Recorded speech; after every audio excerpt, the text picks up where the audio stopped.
Hey guys, this is Snack Attack 8, and welcome back to more DK64. This is part 22, right?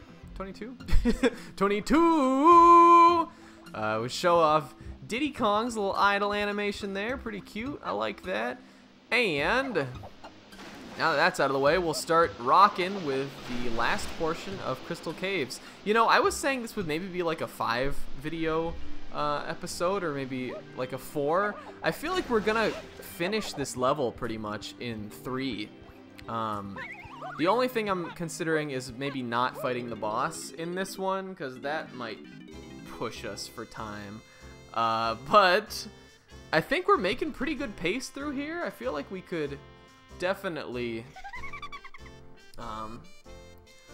we can definitely finish the rest of the golden bananas in this video if I put my mind to it. Third melon, Diddy's just shredding about that. And I think we actually got an upgrade to our capacity for the instrument. Let's see what Candy says. I got another melon. I'm afraid they're my last. Also increased each of your instruments' energy for you. Candy Kong, why are you so damn sexy? I actually think the instrument bonus may have been something we could have gotten in a different level, and I just didn't do it. I don't know. I think we could have seen... Did we see Candy in Gloomy Galleon? I don't think we went to her. She may have been supposed to have given that to us then, though I don't know. Alright, but so here we are in what is definitely my favorite part of Crystal Caves. It's these cabin areas. The first thing I think, well, we're gonna get that. I guess because we have Diddy out now, we might as well do his stuff. One of these little rooms in this cabin for Diddy is just pretty difficult and is gonna require a lot of focus, but there's also some stuff I want to talk about with the cabin. This is not the room. So maybe we'll do this, then we'll do Diddy's other cabin area, then we'll get a little more laid back, maybe a little more vloggy. I haven't done one of these that was really vloggy in a while, probably not since maybe the Angry Aztec episode. I feel like I talked about a lot there. Did I mention that the only way to get rid of these guys is by using the Crystal Slam move? I think I did. Here we're using the Simian Spring. That's cool. You don't get to see this very much. It's definitely Diddy's less utilized power. This rocket barrel boost being the one for him, pretty much. But it's cool to get his pad power a little usage. In this room, not only are we going to complete the banana medal, but we're going to light the candles. And surprisingly, lighting the candles does not make a bonus barrel appear. Just gives us a golden banana, and you know what? I am okay with that. Yeah, we've got most of the Kasplats too. The only ones we don't have are Lanky and Tinies, so I don't see how we're not gonna finish this world in this episode. And we got a slow fairy too. This room is just nice. There's something on the wall here that I want to show. This was in Gloomy Galleon too, and I completely forgot to mention it. Captain K. Rool, I think just his model ripped straight from Donkey Kong Country 2, or at least one of like the promo artwork things for that game, is just his face is up on the wall here. I don't know if this is like the captain's cabin. Cabin, of course, would be spelled with a K there. But yeah, it's Captain K. Rool, the boss from DKC 2, who is just King K. Rool, but he's called Captain K. Rool in that game. I think it would have made more sense for me to show that off in Gloomy Galleon, considering how reminiscent of DKC2 that level in particular is. But doesn't change the fact that it's cool here. We kill the Kasplat somewhere. He's actually really far away. I'm surprised that got him. And this is the tough cabin. Alright, so I'm gonna be focused, boys, here, because I want to do this on my first try. Basically, what's tough about this is you have to route all the enemies out, and it's timed. And the enemies are just in very inopportune places here. So what I like to do is kill the critters first with the pop guns from the rocket barrel.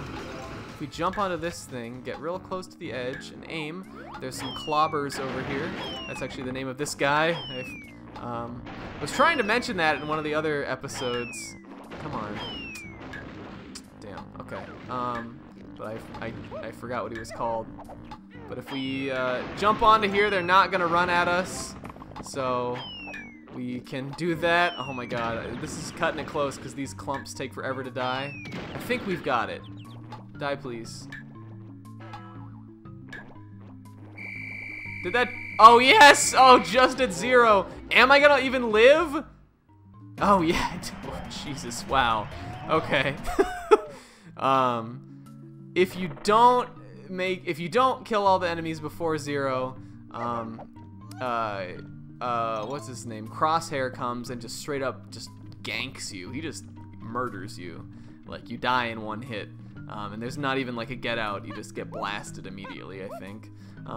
Yeah, what's hard about that is just all the different enemies you have to take out and how they're all over the room. The clobbers, the barrel guys up here on this podium thing, are always the hardest part for me, I think, because you can only kill, I think if you're actually standing in the right place, you can take out 3 of them with the oranges before jumping onto their platform, but one of them you're gonna have to jump on there to take out, and he usually will run at you, and you'll either get hit with your explosion from the orange, or he'll knock you off, or something, and if you fall off that thing in the middle, you're done. You're not gonna beat it in time.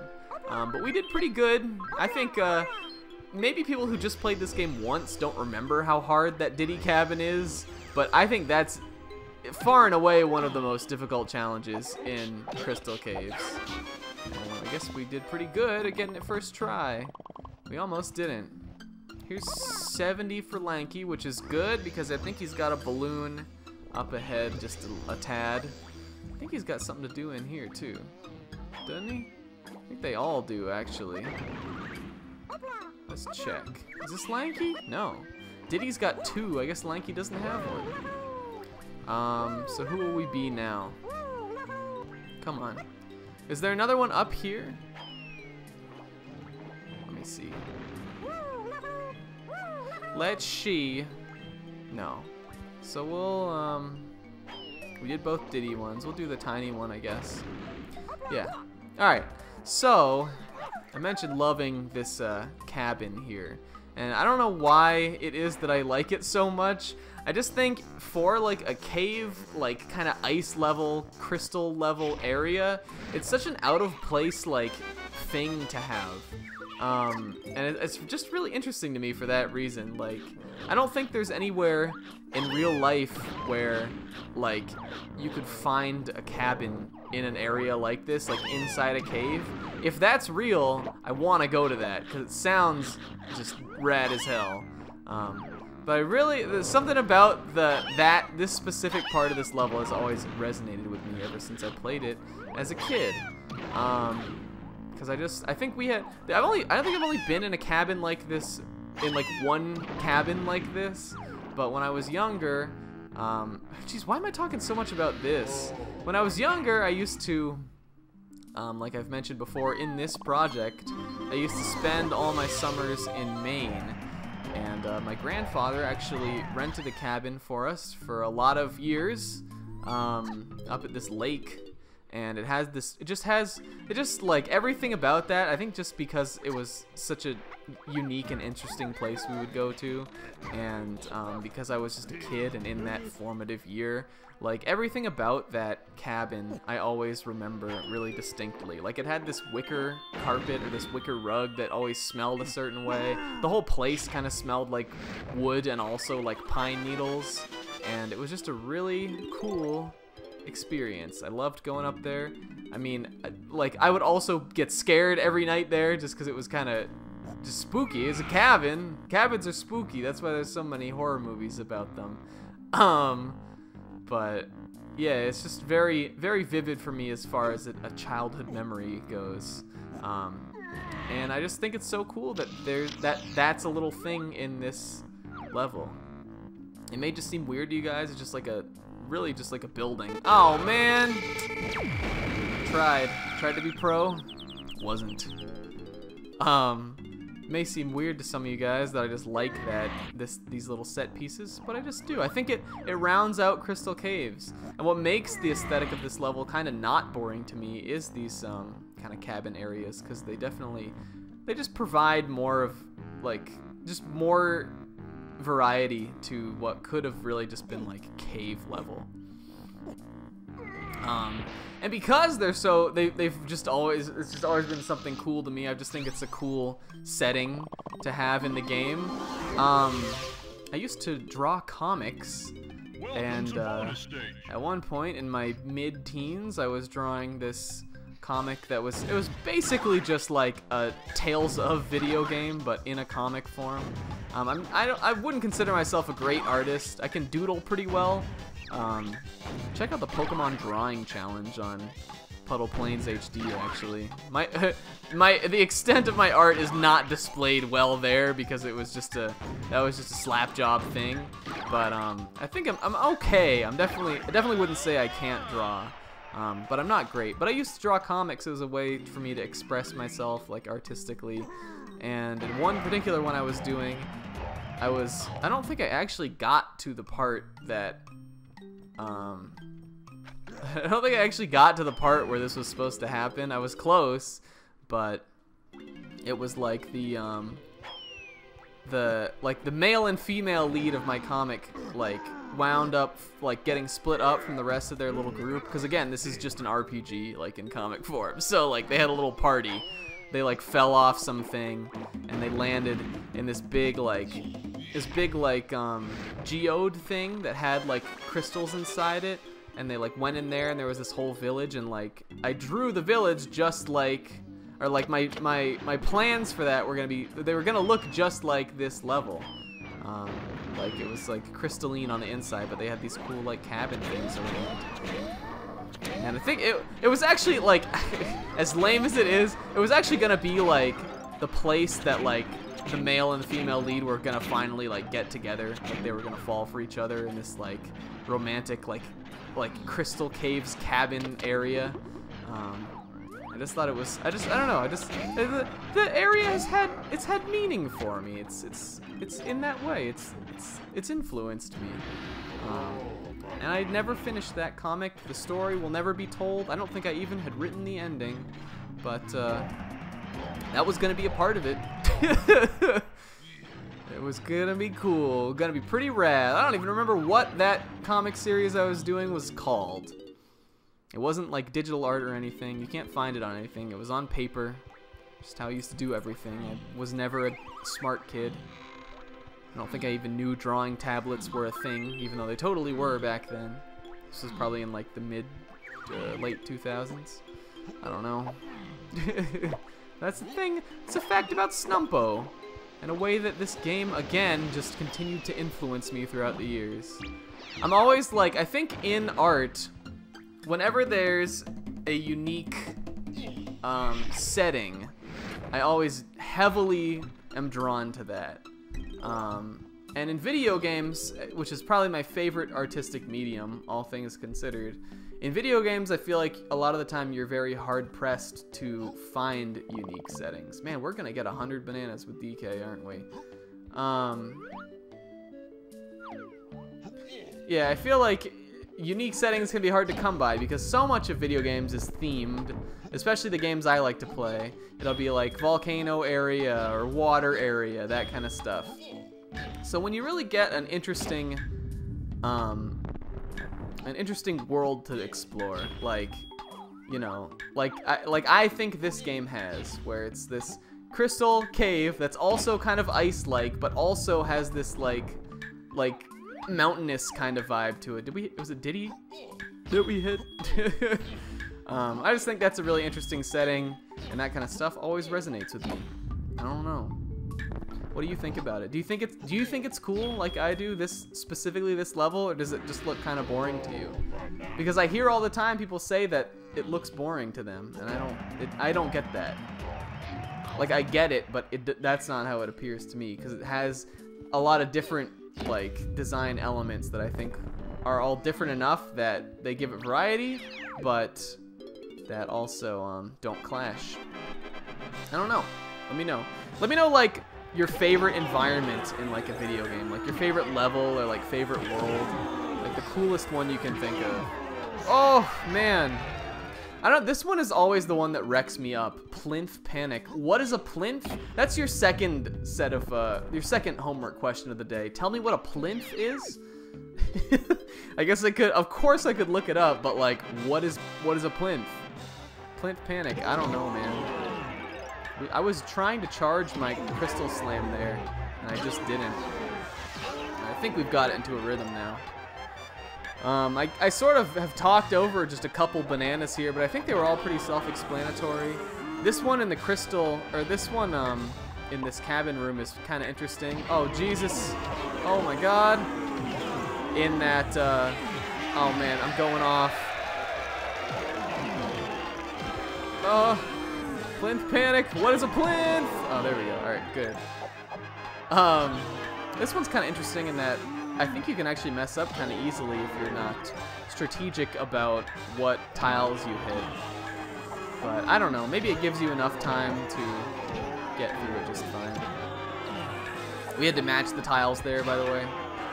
Sort of similar to that rotating monkey head one from Angry Aztec, where the whole thing doesn't like reset if you mismatch a tile, but you need to do them in order to make the progress happen. There we go. There we go, not hard. Yeah, usually I'll find myself spending at least 2 tries on this one. I don't know what it's so annoying about it to me. I don't even think it's the toughest assortment of enemies in a Battle Crown game, but gives me a time every time. This is the right one, right? No, it's not. This is up the wall, man. Did it put me back out in a different side of the room than I went in? That's really weird. Yeah, 16 minutes. We can definitely finish this. DK's done, right? Chunky. Who else is done? Tiny's not. She will be in 1 second, though. Diddy is. Lanky's not. He will be too. Chunky has another one. Is it just like right over here? Whoops! I feel like it is. Hopefully I didn't forget one for Chunky somewhere. I don't think I did. Does he have one out here? Did I do his one in that cabin? I did, didn't I? Does he have another? Where is it? Is it over here? I don't know. All right, well, whatever. We'll figure that out in a second. Let's, we'll cap Lanky off. Lanky Schlong has a balloon down here, which should be enough. If I can get into a position where I can hit it. Let's kill this zinger, then I can get closer over there. Put the hamming Omo, the homing ammo to good use. Yeah, this will be able to get it. There's Lanky done with banana metal, and he's got a banana in this little cabin over here. If we puff ourselves up, inflate ourselves, just like a balloon, we can do that. Play the pad here. Yeah, man, I must have missed a chunky one somewhere. We'll probably have to get that next video, honestly, because I don't know where it was. I'm trying to think of the ones Chunky has. I think I got them all. Oh, you know what one it is? It's the one in the very beginning. I didn't get that yet. I should have. I should have gotten it on the way between our areas here, but I didn't. Because I'm a Marone. A Maroni. Did you ever know somebody named Maroni? Isn't that a name? I think when I was in like middle school or something, there was somebody literally named Maroni. I guess it could have been his last name, and I wouldn't have known because everybody just called him that. But Maroni, huh? All right. Well, that Maroni's aside, there's Lanky's last banana. Just a quick one. There's sort of like a little order you need to do things in there, where what we need to do is use the orangutan sprint to hit that switch and run back to get the golden banana. If you try to do it without getting orangutan sprint, you won't have time. So that's why we had to float up there and get that first. Tiny's done, right? Yeah. That's her blueprint. She's done with her banana medal. Everyone's done with their banana medals, I believe. Yeah, looking good. Alright, and we'll jiggity jump on back to the beginning, which is actually sort of convenient now because we just unlocked the 2-pad. we'll warp back to the very beginning of the level. And... oof. Whoa. Man, we got a bunch of bananas here, too. We shouldn't have gotten as many as we did. We could have gotten through the level even faster if we hadn't. Go back to the very beginning here. We weren't able to do this before. Remember from 2 episodes ago? There was a hunky... or no, what's this one called? Chunky Gone? Something like that? What is this one? Gorilla Gone, that's it. It just appears if you turn invisible there. So, we're almost done here. Is Trough and Scoff right here? Aren't they? Aren't they in this? Is that Snide? Just Snide, I mean. I know Snide's in here, but isn't there a yeah, there is. Man, could we do the boss? Do we want to? I feel like I don't want to. I think I'm gonna save it for next time because it'll just help us transition a little bit better between things. I guess I could show this thing off. Let's see, what does this do? This shows how many bananas each Kong has fed to Scoff, right? Yeah. It's the blue guy, I think. Fed to him. I don't think it... does it show? I think if you stand on this one after you've fed him some bananas, it shows how many you've fed. I don't really know why they felt the need to include this, because you have your own banana counter anyway, and it shows you the bananas up on the wall. So like, I could turn 90 in as Chunky, and if for some reason I needed his other 10, then I could just look in the menu, be like, well, I've had 90 with him, let me just go get 10 more. Like, I don't think you really need this little thing, but it's kind of cool. It's got some nice little lighting effects. Guess I can, you know, that's something I normally never go to in the game, but it's a Let's Play. We should show it off, Snumpo. Anyway, that's going to be all for today's episode, so next time we will find out who the mysterious boss is behind Trough and Scoff's door for Crystal Caves. Till then, I've been Snumpo. See you in the next video. Later.